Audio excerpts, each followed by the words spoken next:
À la quarantaine, ou lorsque la trajectoire de notre vie commence à vaciller, le jugement tombe vite. Si une personne ne change rien, si elle reste, si elle hésite trop longtemps, on conclut qu'elle manque de courage. Dans les discours ambiants, le courage est devenu une injonction. Il faudrait oser, sauter, tout risquer. Et si quelqu'un ne le fait pas, on suppose que ce quelqu'un n'est pas prêt ou pas assez fort. Ce qu'on croit savoir à ce moment-là, c'est que le courage serait un trait de caractère, quelque chose que l'on possède ou que l'on ne possède pas. Dans beaucoup de fictions, cette idée est renforcée. Le personnage courageux, c'est celui qui part, qui rompt, qui claque la porte au bon moment. Dans Eat, Pray, Love, le courage est associé au départ. Dans Into the Wild, il se confond avec la rupture totale. Le geste spectaculaire devient la preuve de la bravoure. A l'inverse, rester devient suspect. Hésiter, c'est révéler une faiblesse. Dans Grey's Anatomy, les personnages qui doutent trop longtemps sont sommés de choisir. Dans Suits, le courage est lié à la prise de risque permanente, à la capacité de tenir, d'avancer et de ne jamais montrer de faille. Se confondent alors courage et témérité. Le message implicite est simple. Le courage serait de toujours être dans l'action visible. Mais cette vision est incomplète, parce qu'elle confond vitesse et lucidité. À cette période de la vie, la crise de la quarantaine, ce qui est en jeu, ce n'est pas seulement un choix isolé. C'est une histoire entière, avec ses responsabilités, ses loyautés et ses constructions longues. Rester, ce n'est pas toujours un renoncement. Parfois, c'est la reconnaissance que la décision engage bien plus qu'un simple désir individuel.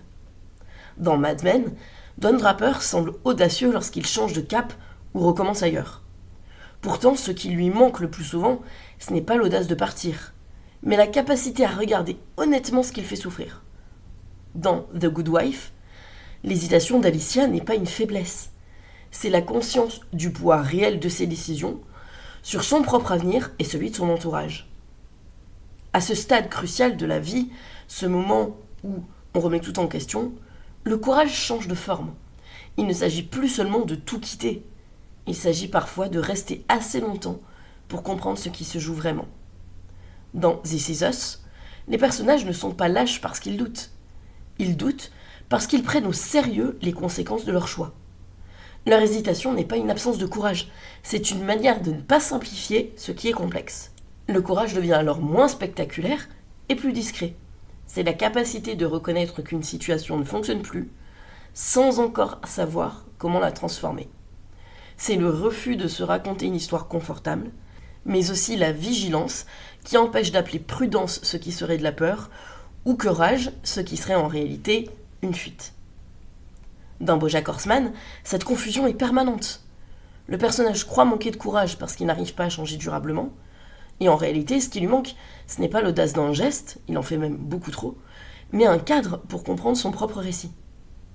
À la quarantaine, le courage, ce n'est pas un acte unique, c'est un processus. Il peut prendre la forme d'une pause, d'une relecture, d'un aveu d'incertitude, des gestes invisibles, et pourtant conditionnant souvent tout ce qui vient ensuite. Si aujourd'hui tu te reproches de manquer de courage, il est peut-être temps de déplacer la question. Et si le problème ce n'était pas l'absence d'audace, mais l'absence de cadre pour exercer ce courage autrement que par la rupture.